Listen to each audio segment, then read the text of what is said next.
দক্ষিণ কেরানীগঞ্জ থানার চুনকুটিয়া উচ্চ বালিকা বিদ্যালয় কলেজ কেন্দ্রে এখানে সকাল থেকে ভোটারের উপস্থিতি খুবই কম এবং সকালে 8টার মধ্যে আমাদের আমার এজেন্ট আমি মনির হোসেন, ভাইস চেয়ারম্যান পদপ্রার্থী আমার প্রতীক তালা এবং চেয়ারম্যান প্রার্থী হাজী আলতাফ হোসেন বিপ্লব কাপ্রিজ মার্কা আমাদের প্রত্যেকটা পোলিং এজেন্টকেই বের করে দেওয়া হয়েছিল।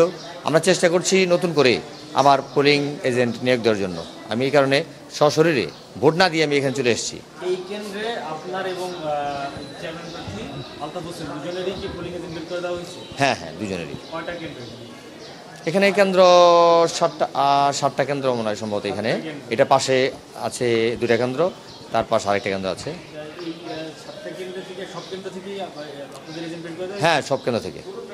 যেহেতু আমাদের কিছুই হয় নাই, আসার সাথে সাথেই বের করে দেওয়া হয়েছে তাদের।